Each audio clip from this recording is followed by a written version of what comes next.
Good afternoon and welcome to my channel. Things are happening on my windowsill or near my windowsill. Today I want to show you another plant that is blooming and is extremely interesting. This is Stapelia grandiflora. Grandiflora, it means Stapelia with big flowers. And this flower is really big. Look, this is my hand. This is my hand next to the flower. It's a big flower. Anyways, Stapelia grandiflora belongs to a large group of plants which are called stapeliads. And stapeliads are very interesting plants from the family Asclepiadaceae. Stapeliads are plants that are pollinated by flies. Oh, can you hear it? It was a thunder. It's quite gloomy outside. It's pouring and it's a thunderstorm actually. Anyways, stapeliads are plants, a group of plants that are pollinated by flies. And in order to be pollinated by flies, a plant needs to be attractive to a fly. And to be attractive to a fly, a flower needs to release a scent, which is not nice at all. This plant smells like a garbage bin, like something rotting. The smell is really strong, and the smell must be very, very attractive to the flies indeed. And not only the smell, but look at the colors. If you look at it, it looks a little like meat. It looks like a little bit like meat overgrown with fat. Or maybe the yellow on this flower looks a little bit like dried up bones, because this plant grows somewhere on a semi-desert, but where maybe carcasses of animals might be out there, and if all the flesh is eaten by the vulture, the bones remain with some just very little meat stuck to them. And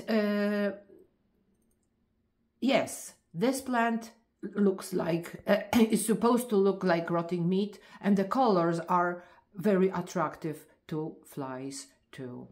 It is hairy, and it is hairy. I think the hairs are very helpful for the maggots when they hatch, because the flies, when they come to this flower, they think it is a piece of meat and they lay their eggs on it.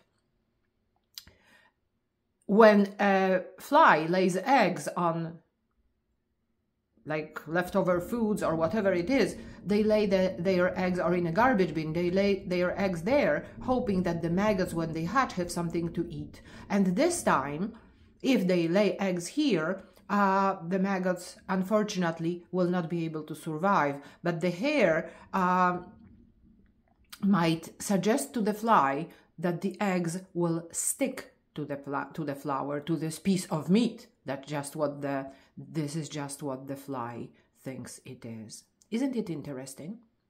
Isn't it really, really cool? I think it's very unusual, and I like plants like that. I like plants that have something something different than the other plants, that there is something to say about them, that there is something about which one can say wow. And this is a wow plant, in my opinion. And you know, as much as the flower looks different, and as much as the look of the plant might suggest it is a difficult plant to keep, not at all. It's very easy to root it. These are stems, leafless stems that are succulent, that are keeping water in them just for the time of drought. And if you break off a stem like that, it's very easy to root. The only thing you have to do, you have to put it in soil, not water it for about 2-3 weeks or so, and then start watering it, and the roots will grow. And then the plant will grow new stems, and then the plant will grow flower buds. And here is another flower bud. You see? Here behind this plant is a flower bud, which will open in a few days as well. So it's not a difficult plant at all.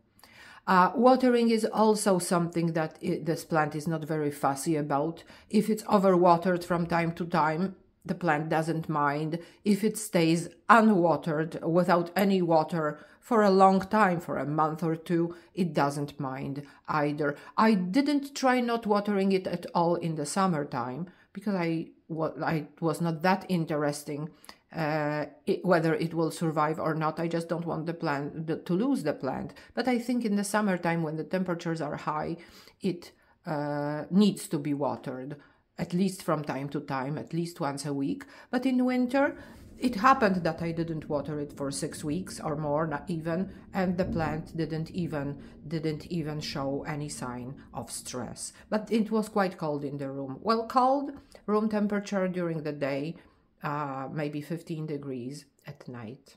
Okay, so this is it. I hope you like this plant, and tomorrow there will be another Stapelia that I will be sharing with you. This one. Okay, this one. This is Huernia kenyensis with flowers that are attracting flies as well, but much smaller. But I will show you this plant tomorrow. So please make sure you check my channel tomorrow to learn more about Huernia kenyensis. And right now I'm back with Stapelia grandiflora, and I hope you like it. I like it a lot. I really like it a lot, like a lot. Thank you very much for watching my video. Have a great afternoon.